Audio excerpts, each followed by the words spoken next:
big stuff kind of coming on the injury front. Joe Musgrove setback.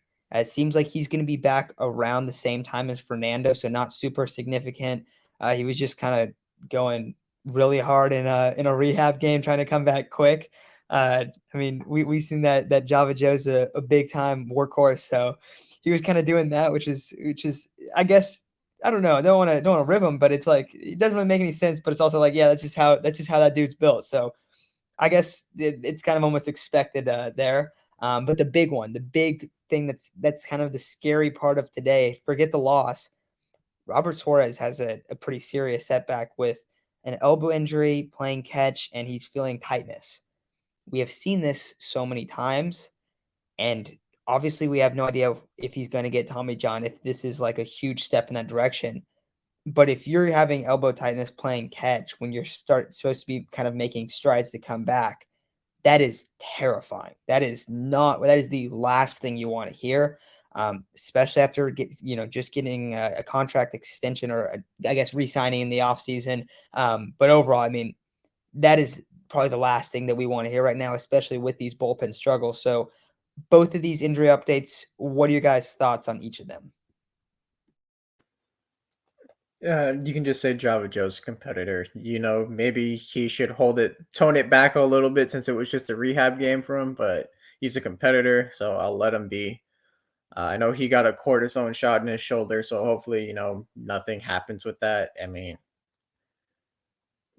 don't want to see that again. I don't even want to see him do that in the MLB just because the way he landed on his shoulder looked bad. So, and the Robert Suarez thing, I mean, that's gonna hurt the bullpen a lot. I mean, you're already down Palm. You don't have Castillo.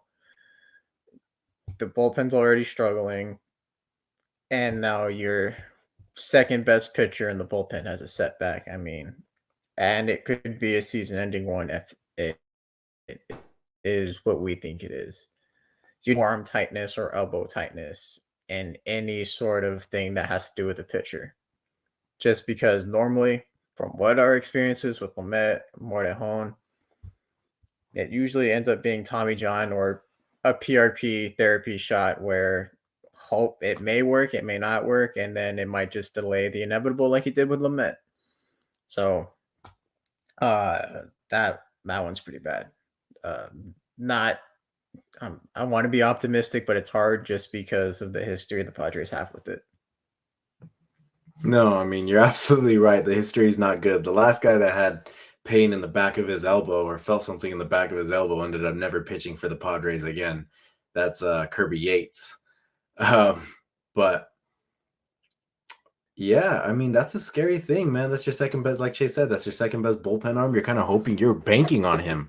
The whole thing with these past couple days with the difficulties of the bullpen was it's okay. You're going to get Suarez back soon and everything's going to be all right. Apparently that fairy tale is not going to happen.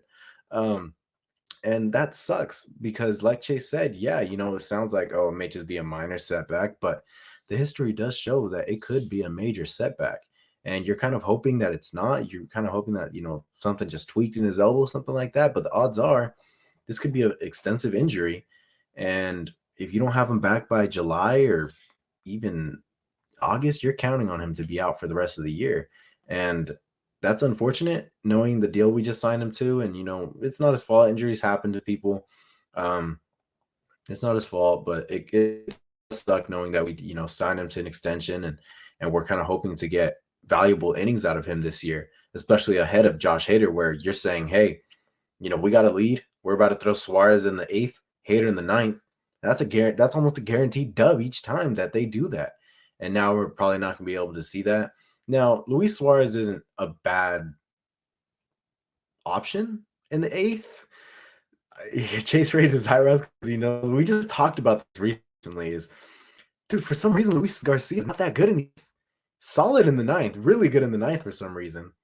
But in the 8th, as a setup man, he is okay. But that's the role that Suarez was supposed to fill.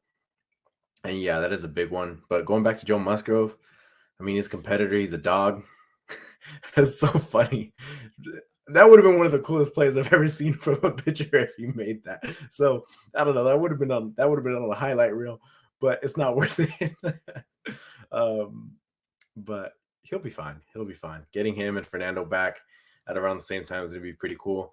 And it's only 10 to 13 days away, however many days that he takes. So it's not a big deal. But the biggest one, I mean, Fernando countdown. The countdown to Fernando is also now going to be the countdown to Joe Musgrove, I guess. So, yeah, but the Robert Suarez injury is, I don't want to say devastating yet, but it could be headed that way.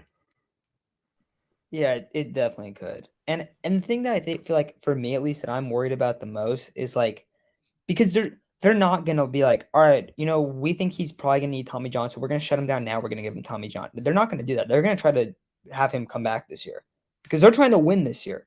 So the scariest thing is the potential of something happening along the lines of like they keep waiting and waiting and waiting and waiting and waiting, and then he never comes back this year.